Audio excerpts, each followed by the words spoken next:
Good morning students. आज हम zeros of solution के बारे में डिस्कस करेंगे।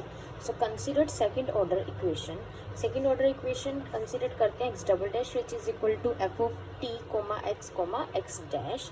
ये हमारे पास सेकंड ऑर्डर इक्वेशन है जहाँ पर t greater than equal to 0। Let x t be a solution of 1 on the semi close, semi open, close भी कह सकते हैं क्योंकि इन्फिनिटी की तरफ से कभी भी क्लोज नहीं होगा। 0 टू इन्फिनिटी एक्स टी इसका सोल्यूशन है। एक पॉइंट आता है टी स्टार, वो भी ग्रेटर देन इक्वल टू 0 है, यानी कि वो भी इस इंटरवल से बिलोंग करता है। टी किसके इक्वल है? टी स्टार, जो अगेन इस इंटरवल से बिलोंग करता है। वो जो है हमारा सोल्यूशन कब, इसको जीरो ऑफ सोल्यूशन, जो हमारा सोल्यूशन है ना एक्स टी, इसका सोल्यूशन की ज़ीरो कब कहलाएगा? ज़ीरो मतलब इस सोल्यूशन को, जो भी हमारे यहाँ से एक्स टी आएगा उसको सेटिस्फाई कब, अगर पॉइंट सोल्यूशन है मतलब इस सोल्यूशन की ज़ीरो है, इसको सेटिस्फाई करेगा। सेटिस्फाई करने का मतलब आपके पास यहाँ से जब टी की जगह टी स्टार पुट करेंगे तो क्या देगा? एक्स टी 0 देगा।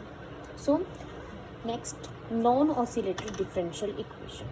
नॉन ऑसिलेटरी डिफरेंशियल इक्वेशन क्या कहते हैं? Consider the second order differential equation. ये सेकंड ऑर्डर है, जब भी हमने कंसीडर करी थी फर्स्ट।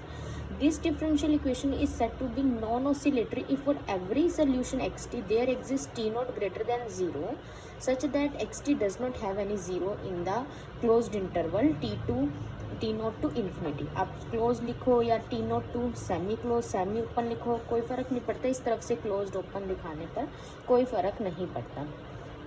देखो कहते हैं कि ये जो डिफरेंशियल इक्वेशन है इसे नॉन ऑसिलेटरी पढ़ रहे हैं, कब कहेंगे?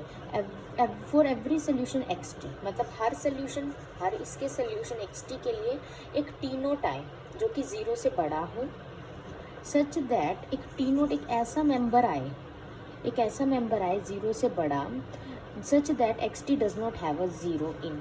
इस तरीके से मतलब एक इस इंटरवल के बीच में एक हमने पॉइंट ले लिया।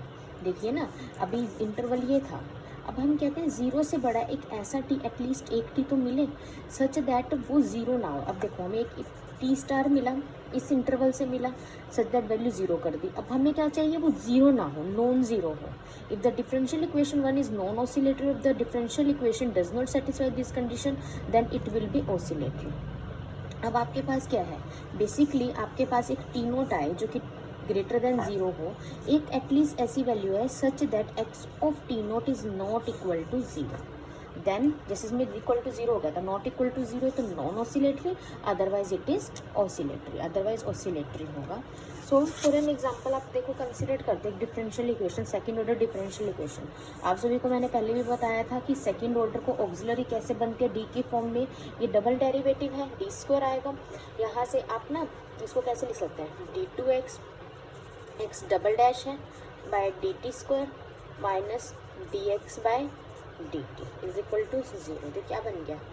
डी स्क्वायर बन गया। ये sorry, d x by d t नहीं, d x by d t x dash होता है, ये एक्स है, ठीक है, ये एक्स है, ये डी स्क्वायर बन गया। और इसको हम बेसिकली कैसे करते हैं? इसमें से कॉमन ले लेते हैं। देखो फिर से देख लो, x double dash minus x is equal to 0। तो बेसिकली क्या है? ये तो d two x by d x square, d two x by d t square है, ये माइनस एक्स है। इसमें से एक्स कॉमन ले लो तो ये क्या बचेगा? D two x by d t square, x common ले लिया, -1 इज इक्वल टू 0। तो इसकी ऑक्सिलरी इक्वेशन क्या बनेगी? D square -1 is equal to 0। -1 उधर चला गया, रूट लिया तो रूट जब भी हटता है तो प्लस माइनस साइन आता है, तो डी के दो वैल्यूज चलेगी, +-1। द जनरल सोल्यूशन आपको पता ही है कि इसका सोल्यूशन क्या बनेगा। ऑक्सिलरी इक्वेशन से इसका क्या बनता है? इसका कॉम्प्लीमेंट्री फंक्शन क्या बनेगा? यहाँ से सिंपल है, c1 e की पावर x यानी कि +1 के कॉरस्पॉन्डिंग e की power x plus c2 e की पावर -x। अब पर्टिकुलर, क्योंकि राइट हैंड साइड 0 है इसलिए पर्टिकुलर इंटीग्रल इसका 0 है, एंड पर्टिकुलर इंटीग्रल क्या बनेगा? 0। तो कंप्लीट सोल्यूशन, जनरल सोल्यूशन क्या बनेगा? c1 e की पावर x प्लस c2 की पावर x। आप इसको a b कॉन्स्टेंट भी यूज़ कर सकते हो।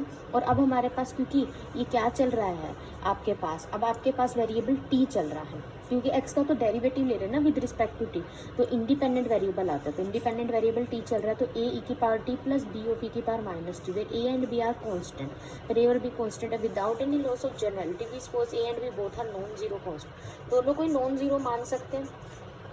अगर दोनों जीरो हो गए 0 इंटू 0 प्लस 0, तो ये क्या बन गया, पूरा 0। तो सोल्यूशन क्या बन गया, सोल्यूशन के ट्राइवल होने के चांसेस रहते हैं, सोल्यूशन ट्राइवल हो गया, ठीक है। तो इसलिए नॉन ज़ीरो माना और अदरवाइज सोल्यूशन हमारे पास ट्राइवल हो जाएगा, ठीक है। तो अब यहाँ से देखिए, अगर हम इसको यहाँ से देखें तो आपके पास क्या आएगा, tan t 8 cos t, ये आपके पास था a cos t plus b sin t is equal to 0, which implies tan t is equal to minus a by b।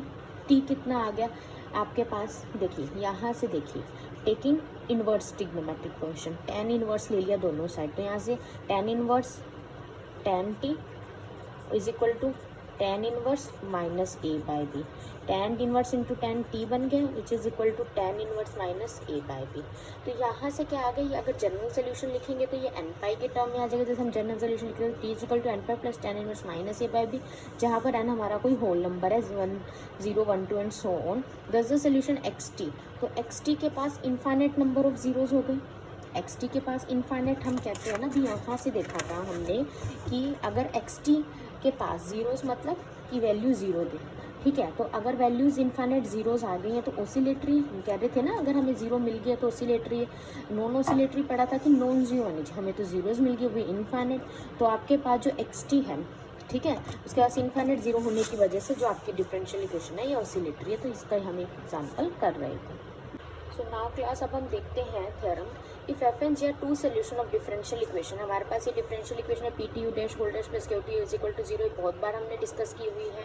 Such that the solution f and g have a common zero on, ये दो solution है और F and जी इनकी भी एक common zero है इसी interval पे। अगर कॉमन जीरो है दैट मीन्स कॉमन जीरो मतलब सपोज इस इंटरवल से हमने एक पॉइंट टी नोट ले लिया, इसका मतलब इस पॉइंट पे एफ की वैल्यू और जी की वैल्यू जो दोनों हैं ये ज़ीरो दे देंगे। अगर ऐसा है, कॉमन ज़ीरो है, तो हमें प्रूव करना है एफ और जी एल डी है, एल डी यानी लीनियरली डिपेंडेंट। सो उसके लिए हम वही लेट करते हैं पहले तो कि इस interval, close interval A B से एक टी नोट एक वैल्यू आते जो कि कॉमन जीरो है एफ एन जी की।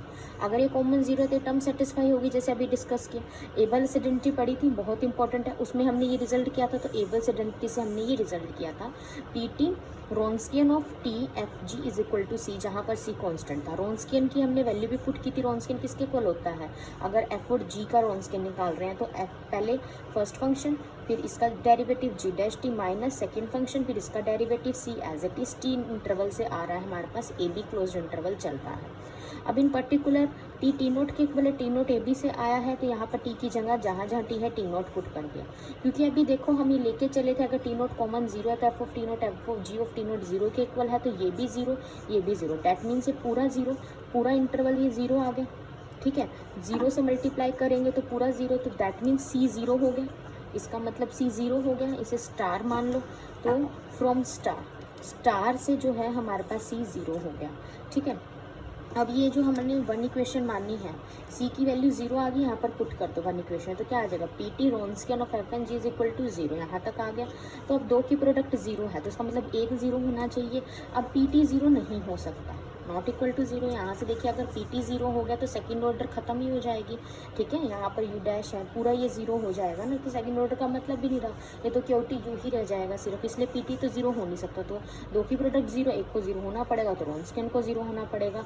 और ये हमारे पास रिजल्ट होता है स्टूडेंट्स, आप पहले फर्स्ट सेमेस्टर में पढ़ के आ चुके हो कि अगर किसी भी दो फंक्शन का रॉन्स्कियन जीरो होता है तो वो दो फंक्शन लीनियरली डिपेंडेंट होते हैं, और या फिर अगर हमें दिखाना होता है कि दो फंक्शन लीनियरली डिपेंडेंट है तो हम उनका रॉन्स्कियन जीरो कर देते हैं, इसलिए हमने यहाँ पर एबल्स आइडेंटिटी का यूज़ किया था। बहुत आसान सा टॉपिक है। उसके बाद हमारे पास है class if f and g are two non trivial linear independent solution. अब एफ और जी दो नॉन ट्रिवियल मतलब नॉन जीरो लीनियर इंडिपेंडेंट अब दे रखा है, ठीक है, इस क्लोज्ड इंटरवल पर। F of t naught zero है, देखो एक तरीके से इसी का कन्वर्स है हमारे पास 18।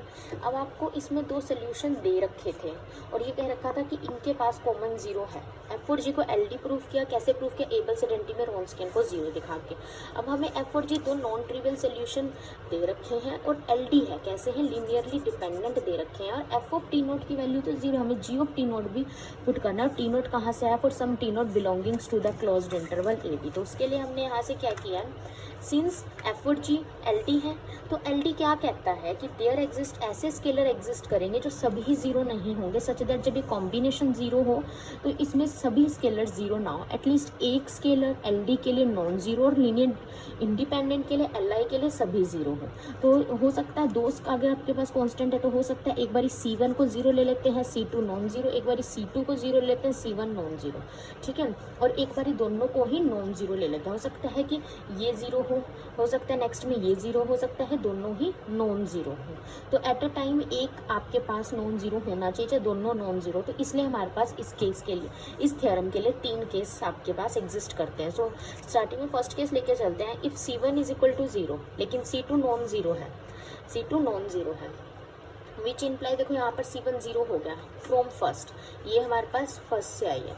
अगर आपके पास C1 जीरो हो गया, जीरो से मल्टीप्लाई करने पर ये पूरा जीरो हो गया, क्या बचा C2 GT is equal to 0, सिर्फ ये बचा। अब दो की प्रोडक्ट जीरो, एक और जीरो होना पड़ेगा। अब C2 तो नॉन जीरो लेके चले तो C2 तो जीरो हो नहीं सकता, तो GT जीरो होगा, ठीक है। अब GT क्या है आपके पास, ये तो एक तरह से कॉन्ट्राडिक्शन आ गई। कॉन्ट्राडिक्शन क्या आ गई कि GT हमारे पास जीरो नहीं हो सकता। क्यों नहीं हो सकता, यहाँ से हम देखिए ये एफ और जी कैसे, दो non trivial solution, means f t and g t they are not equal to 0, f t and g t they are not equal to 0, 0 के इक्वल नहीं होने चाहिए। तो हमारे गिवन से कॉन्ट्राडिक्शन आ गई तो 0 हो।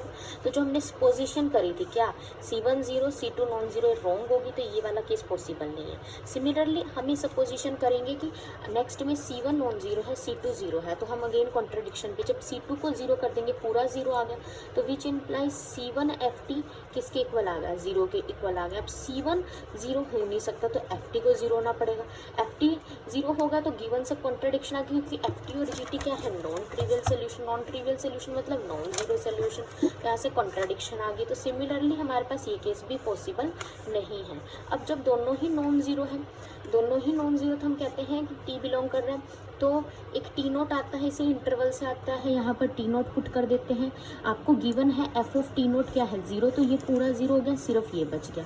अब दो P की प्रोडक्ट जीरो है, एक जीरो होना चाहिए। अब C2 तो जीरो हो नहीं सकता अकॉर्डिंग टू आवर केस, तो यहाँ से G ऑफ T नोट को जीरो होना पड़ेगा। G ऑफ T नोट हो सकता है, ठीक है, G ऑफ T नहीं हो सकता। तो हमें यही प्रूफ करना था कि अगर F of T note zero है तो G ऑफ T नोट भी जीरो है। अगर F and G non trivial linearly independent की डेफिनेशन लेके चले हैं, तो लीनियर इंडिपेंडेंट होने की वजह से, नॉट ऑल जीरो होने की वजह से हमारे 3 केस अराइज हुए। तो क्लास आपका ये होमवर्क है कि आप मेरे को एबल्स आइडेंटिटी करके भेजेंगे, ठीक है, ये मंडे तक आपने भेजना है। प्लस आपके पास ये जो मैंने यहाँ से नॉन ऑसिलेटरी डिफरेंशियल इक्वेशन समझाई है, आपने इसके 2 एग्जांपल्स मुझे भेजने हैं। Thank you class.